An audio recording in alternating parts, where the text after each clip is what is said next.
Welcome to this edition of Rattling the Bars. I'm Mansa Musa, joining you from our studios in Baltimore. We once heard much about the Palestinian struggle and what is occurring in the occupied territories. After September 11th, due to the so-called war on terrorism, we rarely hear anything about the issues facing Palestinian people daily, such as displacement, arbitrary arrest, detention, and assassination.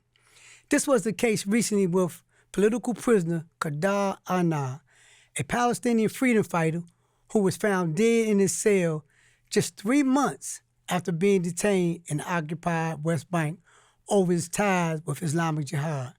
There are a lot of questions surrounding the circumstances of his incarceration, death, and why he was being detained in the first place. Joining me to unpack this tragedy and the impact that Adnan's death is having on the Palestinian liberation struggle is Dr. Rabab Abdulhadi. Dr. Abdulhadi is Associate Professor of Ethnic Studies, Race and Resistance Studies, and the Senior Scholar of the Arab and Muslim Ethnicities and Diaspora Initiative at the College of Ethnic Studies, San Francisco State University. Welcome, Doctor. Thank you for having me, Brother Mensa, and thanks for the Real News Network for actually shedding light on the plight of Khader Adnan, martyr Khader Adnan, and the violations, the grave violations of Palestinians who continue to resist the occupation after 75 years. Dr. Abdulhadi? Yes. Tell us a little bit about yourself. I'm a Palestinian. I was born and raised in Nablus. My father actually was born in Jenin, and my family traces its roots to Arabi, which is the same village where Khader Adnan is. I've been a Palestinian organizer and activist. Before I went back to school, I co-founded the General Union of Palestine Students at the United States, Union of Palestinian Women's Association North America, Palestine Solidarity Committee. I've worked on organizing around questions of justice for all, for everybody, for many years in New York. And then I went back to school. I received my BA at Hunter College, my MA, MPhil, and PhD at Yale University. I've been an educator and teacher. Now I am director of the Arab and Muslim Ethnicities and Diaspora Studies program. It's no longer an initiative, actually, at San Francisco State, which centers justice at the center of its knowledge production. I'm also the director of a project called Teaching Palestine, Pedagogical Praxis and Invisibility of Justice. Part of our work is to develop curriculum. We have over 22 courses that are that shed all sorts of light on Arab and Muslim communities, including Palestine.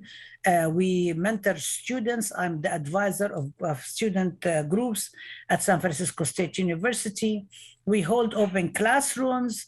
During COVID, we've been holding a series called Teaching Palestine, where we shed light on the struggle for Black lives and Black liberation, solidarities between Palestinians and Black communities, indigenous, Puerto Ricans. We've had a big classroom called Who Owns Jewishness, which is supposed to, which was entailed to distinguish between anti-Semitism and anti-Zionism and say that anti-Zionism is a belief people should have, while anti-Semitism is a crime against humanity. That's right. And of course, Zionist groups have attacked us as a result.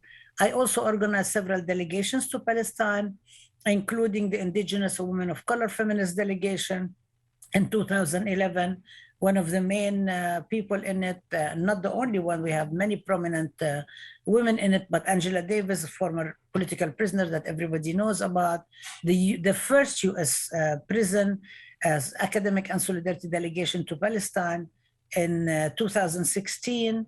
And also in 2013, which is very relevant to what we're talking about, I worked with this big coalition in the Bay Area to organize a coalition called From Pelican Bay, Guantanamo to Palestine, and a whole hunger strike, which Khader Adnan was part of that, as well as prisoners in Guantanamo and Pelican Bay. So this is in brief some of the things Yeah. I work on. Hey, you know what? Dr. Abdulhadi, if you was uh, in the criminal court in the United States, you know what they would call you? They would call you an expert. So you being an expert on all things freedom fighter, all things Palestine. Tell us, who was Khader Adnan and why was he being detained? Yes, Khader Adnan. Khader Adnan was 45 years old. Martyr Khader Adnan, I would say. Shaheed Khader Adnan was 45 years old. He was born on March 24, 1978, in the town of Arab, as I mentioned, in the Jenin Governorate in the North West Bank. He was a baker by trade, and he graduated from Birzeit University with a degree in mathematics. He owned a bakery in Qabati, which is a village in also Jenin Governorate. He had 9 children. His wife, Randa Musa, 31-year-old, she graduated in Islamic law from An-Najah National University in 2005, which is in my hometown, Nablus, that I'm proud of. He became a political activist for Palestinian human rights, and he became a spokesperson for Palestinian Islamic Jihad, one of the Palestinian resistance organizations. And he was first arrested by Israel when he was held for 4 months in 1999. Then he was also arrested a few months later by the Palestinian Authority because he, at Birzeit University, he was a student. He protested the visit by the French Foreign Minister Jospin to Birzeit University and was one of the people who threw rocks at Jospin. And it was in protest of Jospin condemning Palestinians and saying that Palestinian resistance against the Israeli occupation is terrorism. And as you know, Brother Musa, in international law and international human rights law, people colonized have the right to defend themselves. That's right. For themselves. And actually, it's very interesting because the French president at the time criticized Jospin for his pro-Israeli statements when he came back. And the Palestinian students, among which Khader Adnan was, were chanting against Ehud Barak, who was the Israeli prime minister at the time, and against Jospin. And Ehud Barak, for people who do not know who he was, he had just bombed Gaza. Ehud Barak also was one of the military units that went and assassinated Palestinian leaders through the Mossad, which is in the history of people who are knowledgeable about the history of the United States, is very similar to the program of COINTELPRO. That's right, that's right. Yeah, in which leaders of the Black movement, Black Panthers, of Puerto Rico movement, of Chicano movement, of indigenous Latinos, and other movements have been assassinated. That's right. In order to eliminate our leader, because it takes a very long time to grow leadership. Leadership is very, very difficult to grow. So they basically either kill people, assassinate them that way, or as they did with Khader Adnan, let them die in prison because they are protesting for very, very simple things, which is against administrative detention. He has been... stop right there. Stop right there. Explain, because we was investigating this, and explain what administrative detention is, because that's the tool that the Zionists is using to, one, detain anyone that stands up and speak up, but more importantly, it's being used to keep them isolated. Explain to our viewers what administrative detention is. Yes, administrative detention, actually, it's supposed to be barred by international human rights law. And I, in order to kind of prepare to come on this interview, I went and also checked sources from Amnesty International, from Palestinian Prison Support Organization, Ad-Damir, from Al-Haq, from Prisoner Support, from Mandela Club. I also looked at B'Tselem, which is the Israeli human rights group. And the administrative detention that Israel uses is inherited from British colonial rule, emergency regulations of 1945. So we're talking about now settler colonialism inheriting from classical colonialism.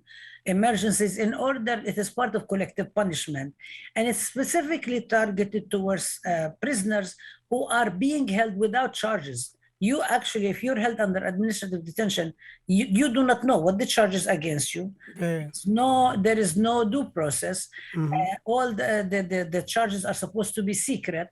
You can defend yourself. You cannot do that. And Israel renews them continuously, and they say they call it preventive. In the possibility that somebody may actually commit something in the future, which is very inhumane, Right. but also, and it's renewable automatically, and also it prevents people from defending themselves. So you're helpless as a detainee, as a prisoner. You can't even defend yourself because you do not know what the charges are, and the powers are given to the military courts, military judges, just so people will know what we're talking about. We're talking about a military brutal occupation that they have the right to imprison people. They have the right to hold them continuously again and again. Palestinian prisoners get released, freed Palestinian prisoners, and then this like a revolving door. They go and arrest them again. Right. And again, and then they uphold them. And part of this is in order to break the spirit of the Palestinian prisoner leaders themselves. And part of it is also collective punishment against the community, against their families, against the communities. It is part of the colonial narratives and methods of submission, subjugation, and defeat. To defeat people, to crush them, and to break their will to live life and survive. There is a young kid, Manasra. He's been in prison, I don't know how many years, over 2 years now. I think we did a report on him. And held in solitary confinement as well. So this is something that is actually, it's supposed to be a deterrence. The problem that Israel doesn't understand is that Palestinians, like any other people, want to live in freedom and in dignity. And they are entitled to do so like any other people on the face of the earth. And so no matter how many times they arrest and detain people and so on, people are going to resist and protest and say to the whole world that this is something wrong. So it is actually a very inhuman, and it makes the families, and I know because members of my family were arrested under administrative detention, friends, people we've met when we went many times to Palestine and so on. They explain to you what happens. You don't know. You have no idea of knowing how to even fight this. So it's not even playing field. I mean, the occupation itself, it's oppressor and oppressed. But on top of that, this is also does not even leave you any possibilities to defend yourself, to actually be able to get out of this very, very horrific and brutal treatment. And speaking of protests, okay, let's go. Let's look at what the form of protest and civil disobedience this has been being used by people being detained illegally. Adnani. Okay, so he went on a hunger strike. Now, according to my understanding, this is not the first time he went on a hunger strike. He been I think one time they went on a hunger strike to protest the administrative detention. But in this regard right now, why did this result in his death? Because he know what this is. He know the lay of the land in terms of how vicious the Israeli government is. Why did this particular time result in his death? Maybe we should just back up a little bit just to talk about the hunger strike. Hunger strike is a strategy of non-violent resistance by people under oppressive conditions. This is something that Gandhi has instituted when he was in India. This is the struggle of Bobby Sands and other Irish prisoners in H Block Armagh, which ended up in the martyrdom of 10 of them.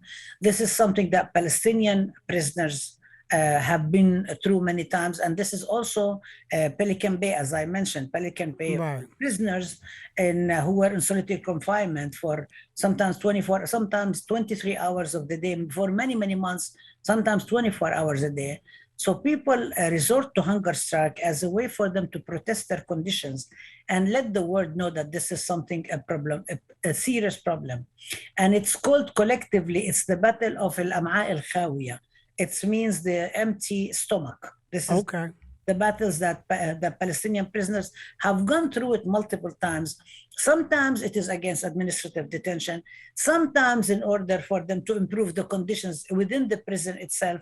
For example, the Israeli prison authorities, which is military state as well as privately owned, as many of the prisons in the US as well. People profit actually out of other Right, that's right. miseries. So what they do is prisoners, for example, sometimes protest because the thickness of the mattress has become so low, or they are not given hygienic care, they're not given treatment, medical. Many of the Palestinian prisoners are not giving the, like now, for example, now Walid Daqqaq is about to die. He has cancer. They wouldn't release him. This is something that they have many oppressive regimes, like the United States, for example, in the case of Albizu Campus, has done. They let people die in prison, or they release them immediately right before they die. Now, with the case of Khader Adnan, is very sort of different situation. First of all, he's been in hunger strikes many times. Right. And the most, he became very well known in 2012, 2013, when he went on hunger strike for many months, and actually won his freedom as a result. Okay. At the end, Israel relinquished, and he won. His will won, and he was released. And one of the things that has happened for us, and I think this is something for people who work on prison abolition support for prisoners in the United States are aware of it, because Khader Adnan was the first Palestinian prisoner to send a solidarity message to the hunger strikers in Pelican Bay. I mean, that's right. Somebody in Palestine in prison. This time, what happened to him this time? His time, they arrested him again under administrative detention. Again, no charges. He doesn't know what he is being charged with. He cannot defend himself. So this was one of his way of protesting and saying that I'm not going to accept this. I'm going to resist. And my resistance is going to be by going on hunger strike, not eating. Now, Israel has instituted at some point what they're forced feeding and certain hunger for doctor medical associations, including Israeli Association of Medical. That's right. They said that this is inhumane and cruel treatment. This is torture, that you should not be force feeding prisoners and so on. This time, everybody, the Khader Adnan's case became so well known.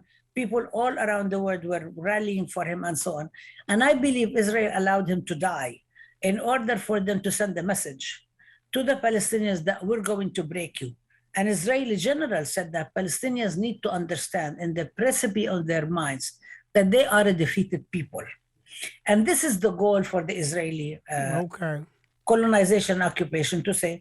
But the thing is that what happened with Khader Adnan is that he already wrote a message to his wife, to his children, to the community before. He said, I'm not going to give up. Nobody, and this is what's really interesting, is that nobody, not his family, not his wife, not his children, nobody in the community tried to convince him to back down. They basically, what people say, we support you, we respect your will, we're going to stand by you. And people were actually thinking that maybe, and I think sometimes people outside of the Palestinian occupied areas colonized by Israel think that there is some humanity in Israel, and there is this whole debate about Israeli quote unquote democracy, and Israelis are fighting for it and so on. But this exposes what Israel is all about. Right. This is a violent settler colonial regime that uses racialized violence and violence to crush people in order to erase the presence of the Palestinian. Israeli minister Smotrich last month said that there are no Palestinians.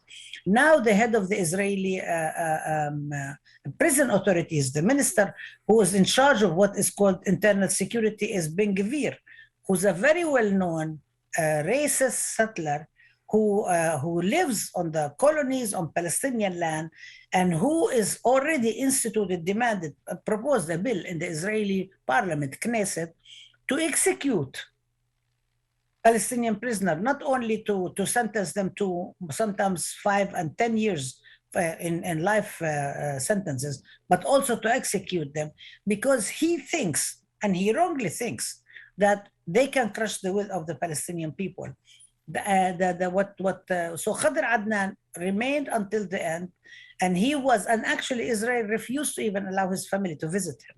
I mean, this is the height of inhumanity. Yeah. That when he was about to die, they wouldn't even let his family come and visit him on his deathbed.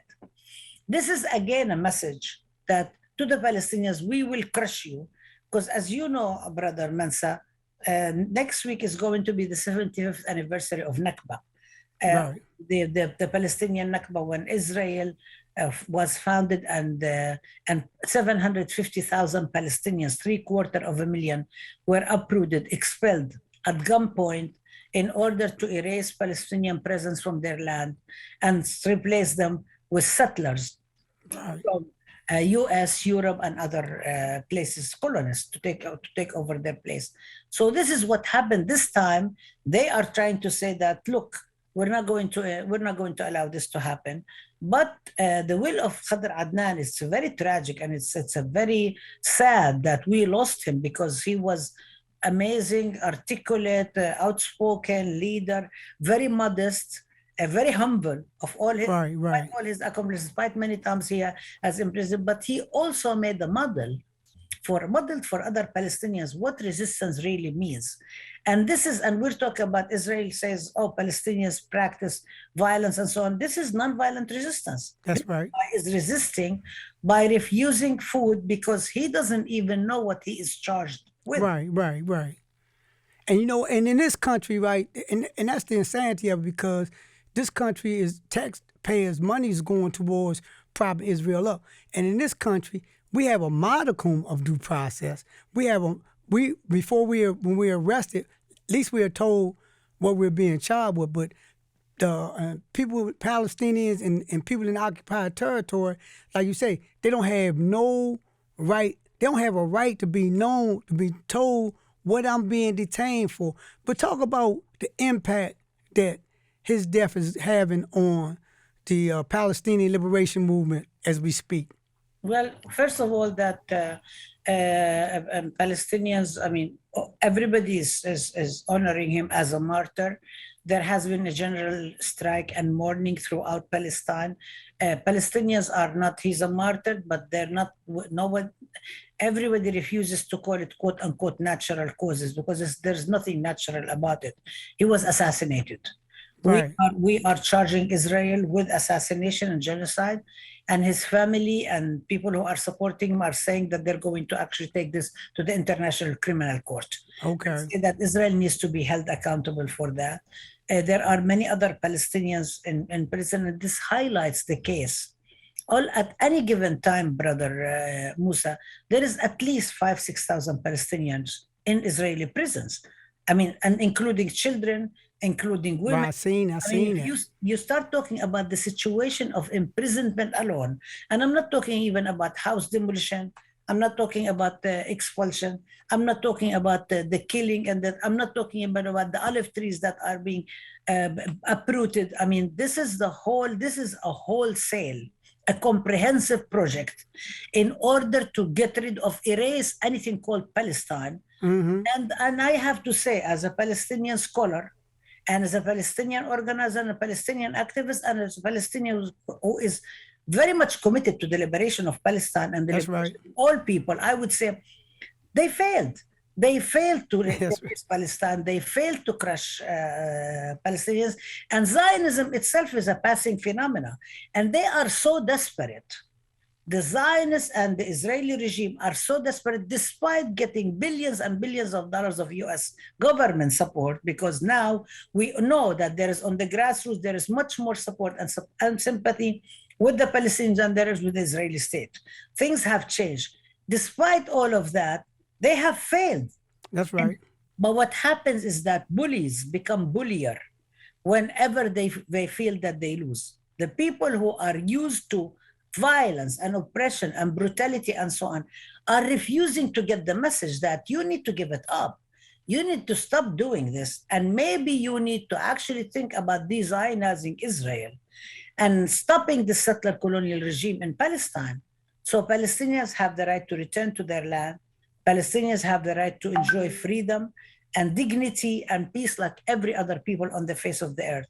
What happens with the martyrdom and the assassination of Khader Adnan is that it's giving more resolve to more Palestinian people to resist, to more people who are basically not now even the whole question at one point where you will get arrested, You have, there is torture, of course, it's always been going on. Torture has always, and it's actually sanctioned by Israeli government policy. It's not even hidden. It's not an overt thing. It's not like the quote Right, the right. border waterboarding with the CIA in Guantanamo, which Yeah. was proven to be illegal and so on, but was practiced and still practiced in many of quote rendition centers. But this is something that is sanctioned at the highest echelons of the Israeli government. We're talking about a criminal state. We're not really talking about just a few rogue elements who are doing this here and there. We're talking about a systemic government that is doing this, but they're so desperate that they are trying to resort to every single means to crush the Palestinians. They bomb Gaza. They arrest and detain people in the West Bank. They're shooting to kill every single day. There are raids. Every single day there are raids. Every day I'm waking up and I find out that I'm really worried because I see more raids into Nablus, and you heard about all the Israeli operations. I have to check with my family. Are you okay? Are you alive? Right. What about the people we know? What about other people? And there are some places where I know actually personally where there were bombings because I'm from the city. This is my city and so on. They keep doing this again and again. They crush people. They're continuing with house demolition. They're continuing with detention. They're continuing with harassment. They're continuing with passing racist laws on the books.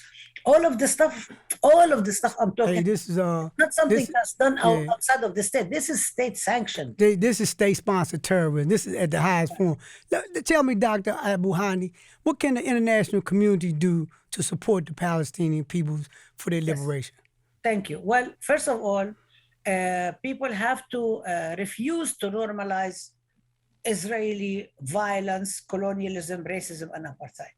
First of all, you cannot treat Israel that quote unquote a normal state because Israel refuses to treat itself as a normal state. Nobody is singling out Israel. Israel is singling itself out. That's right. By actually acting very similar to the apartheid regime in South Africa. Exactly. And some of our actually sisters and brothers and comrades from South Africa say when they go to Palestine, like the late Bishop Tutu, we've seen things worse even than we've experienced in South Africa. I don't want to rank oppression, and I don't want to say one is worse than the other. Every human life is really important. That's right. But it's really important for the international community to hold Israel accountable for what it is doing and impose sanctions and participate in the movement for boycott, divestment, and sanctions. So, because the bully, again, to go back to the bully. That's right. That's right. Bully will never be stopped unless they are held accountable. Never. The abuser, the person who's always beating up members of their family and so on will never stop unless somebody holds them accountable. Israel needs to be held accountable. That's for the international community for sure. Definitely BDS needs to be adopted wide everywhere around the world.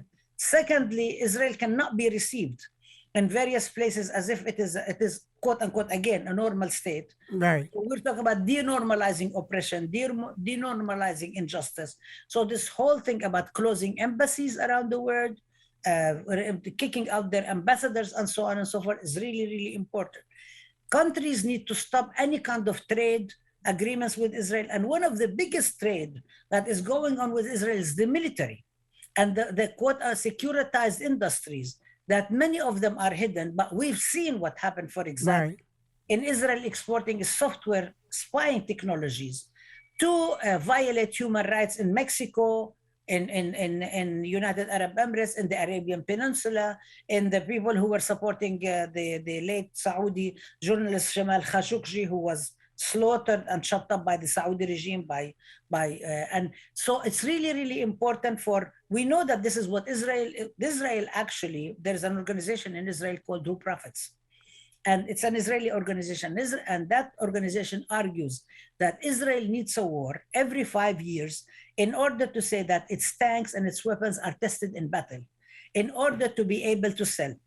Imagine a regime that actually expels in the industry and the profit of death. What else do you need weapons for? That's really, really important. In the United States, people have to demand and stop US military and economic aid to the occupation.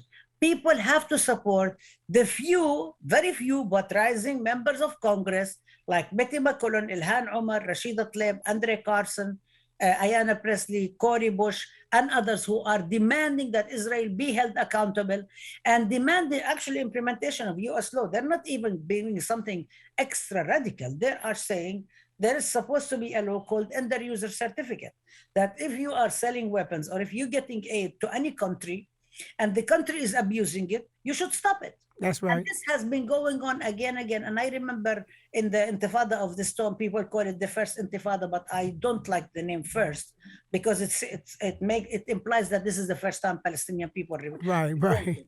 But in the Intifada of the Stone, I remember at that time, Israel closed the schools and universities for 5 years. And a congressman from Wisconsin said that we need to apply the end user certificate because Israel is preventing people from going to school, to education, universities, and so on. All of a sudden, United States pressured Israel. Israel all of a sudden opens the schools. And so these sanctions, holding people accountable for their actions. I mean, we hold young kids accountable if they abuse or they bully each other in school. We try to hold everybody accountable, the police for killing youth, especially black and brown youth, and so on. This is the same. It's the same. It's not something. It's not a novel idea.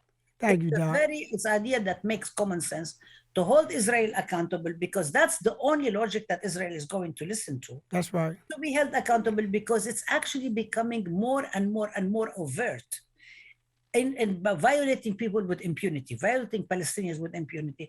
It is not okay. The good news is that we're getting support from all over the world.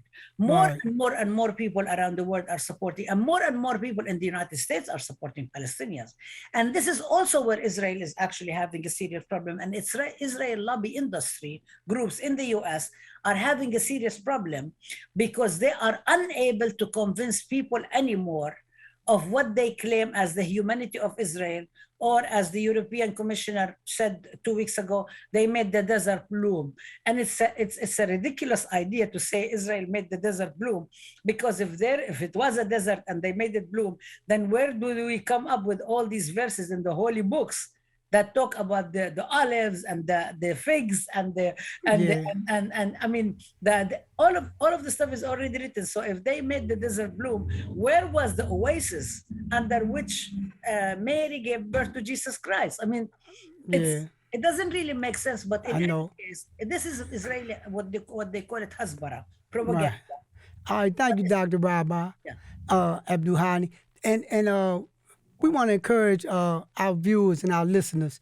to review all these comments made by Dr. Rabab Abdulhadi and educate yourself on and take a stance. Like you say, the good news is, and we want to close on this, the good news is people being made more aware of what's taking place in the occupied territory and in Palestine. We want to encourage everyone to take advantage of this information and make a decision to stand up, because justice anywhere is justice denied everywhere. And Dr. Rabab Abdulhadi, we thank you for coming in, we thank you for sharing this, and we thank you for educating our community, and we look forward to continuing to work with you. We would also like to close by saying, continue to support the Real News and Rattling the Bars. As you see, you're only going to get this information from Real News and the Rattling the Bars.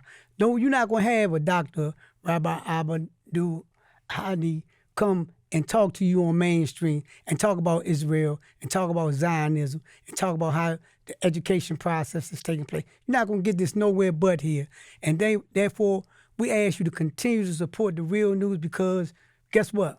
We are actually the Real News. Thank you, Doc. Thank you. Thank you, Brother Musa. Thank you for having me. And thank you for supporting Palestine and freedom everywhere.